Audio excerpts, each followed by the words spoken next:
ये एक time and work का क्वेश्चन है। कंसेप्ट क्वेश्चन मैंने इसलिए कहा है क्योंकि जिसका कंसेप्ट क्लियर होगा ना, वो बिना पेन पेपर का इस क्वेश्चन को पढ़ेगा और आंसर दे देगा। ठीक है, पहले हम लोग इसको सॉल्व करके देखते हैं कि कैसे ये सॉल्व होता है, फिर इसका बिना पेन का कैसे कंसेप्ट क्लियर करते हुए इसको हम लोग निकाल सकते हैं आंसर, वो देखेंगे। पहले देखो, ये कहता है A and B can complete a work in 10 days separately.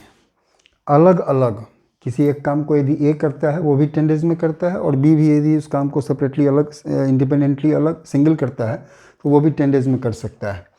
आगे कहता है A started the work, A ने काम स्टार्ट किया, and after 2 days B joined him.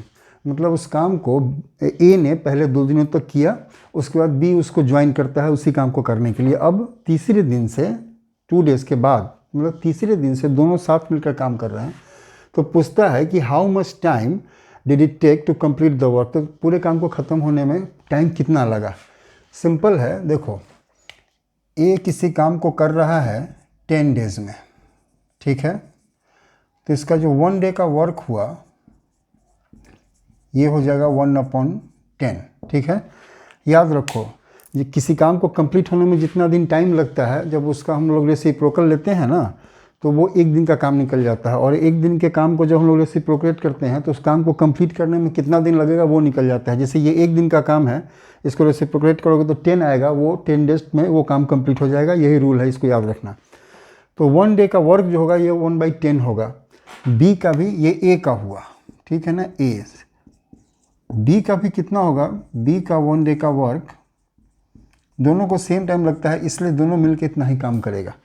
अब देखो ये कहता है कि A started the work and after 2 days, तो 2 दिन ए ने अकेले काम किया, तो 2 दिन में ए कितना काम करेगा, 1/10 इंटू 2, ये हो गया 1/5। ठीक है, 2 दिन में ए ने इतना काम ख़त्म किया। अब निकालना पड़ेगा हमें सबसे पहले रेस्ट ऑफ वर्क। तो रेस्ट वर्क कितना हुआ, जो काम बच गया वो हुआ 1 - 1/5, ये हुआ 5 - 1/5, कहने का मतलब 4/5।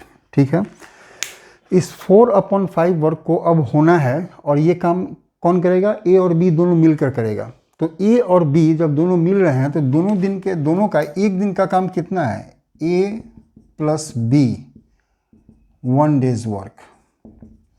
1 डेज वर्क हमारे पास दिया हुआ है, दोनों के दिन का काम सेम है, हम लोग इसको ऐड कर देंगे। ठीक है, ये देख लो हमारे पास वही है 1 + 1, 2/10, 1/5। 1/5 दोनों मिलकर 1 दिन में इतना काम करता है। तो इतना काम करने में कितना टाइम लगेगा, सिंपल है, तुम इसको निकाल सकते हो। ये है टोटल वर्क, और इसको यदि 1 दिन के काम से भाग दे दोगे तो हमारे पास डेज निकल जाएगा। ये हो जाएगा 4/5 इंटू 5/1, ये कट गया 4 डेज। ठीक है, टोटल वर्क है और 1 दिन का वर्क हमारे पास है। तो इस टोटल वर्क में जो हम लोग 1 दिन के वर्क से डिवाइड कर देंगे तो हमारे पास क्या आएगा, नंबर ऑफ डेज ही आ जाएगा ना, कि कितने दिनों में इतना काम करके कितने दिनों में वो ख़त्म किया। ऐसे यदि समझ में नहीं आ रहा तो ये देखो, इसको यूनिटी मेथड से भी तुम सॉल्व कर सकते हो। 1/5 वर्क यही है, ये कितने दिनों में हो रहा है, 1 डे में।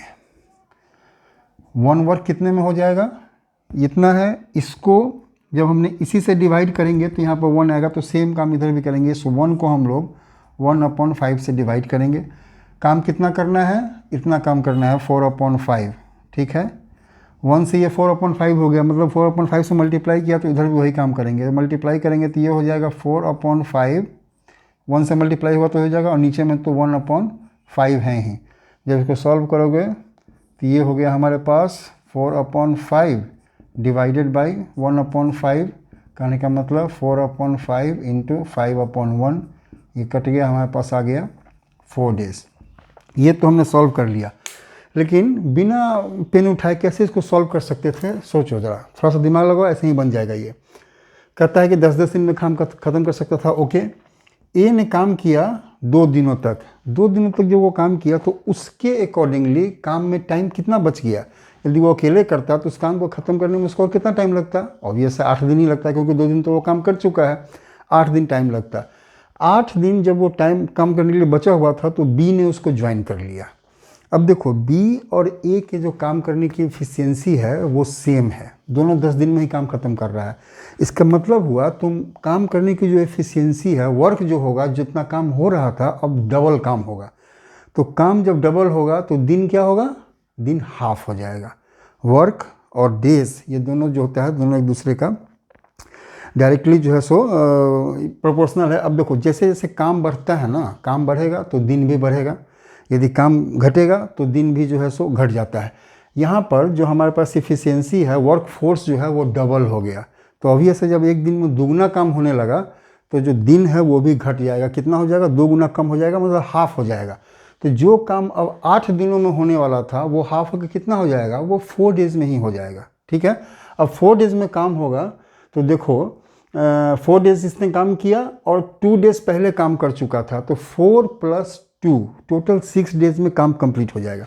यहाँ जो हम लोगों ने निकाला, यहाँ ए 10 डेज में किया करके, यहाँ जो आया था 4 डेज इस दोनों ने काम किया।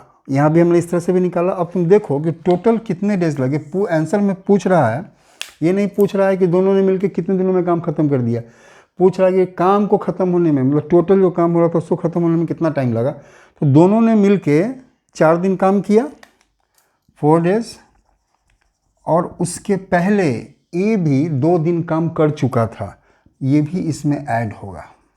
ठीक है, टोटल हमारे पास 6 डेज आ गया। यही इसका आंसर होगा। जिसका कंसेप्ट क्लियर है वो अच्छी तरह समझ सकता है कि 2 दिन काम करने के बाद ए और बी जब दोनों मिल गए तो दोनों के काम करने की एफिशिएंसी जो है सो सेम है। कहने का मतलब जितना काम एक दिन में हो रहा था वो काम अब एक दिन में डबल होगा। तो यदि बी ज्वाइन नहीं करता तो ए को उस काम को ख़त्म करने में 8 दिन लगता है, लेकिन जब वर्क एफिशिएंसी डबल हो गई तो टाइम भी जो है सो हाफ हो जाएगा। तो 8 दिन का काम 4 दिन में ही हो जाएगा। तो 4 डेज + दिस 2 डेज, 6 डेज में काम जो है सो ख़त्म हो जाता है। इसलिए कंसेप्ट जिसका क्लियर होगा उसने इस क्वेश्चन को पढ़ा होगा और इसको बना दिया होगा। उसी कंसेप्ट क्वेश्चन कहने का मतलब ही है कि जिसका कंसेप्ट क्लियर है वो इस क्वेश्चन को जल्दी से बना पाता है कि नहीं बना पाता है।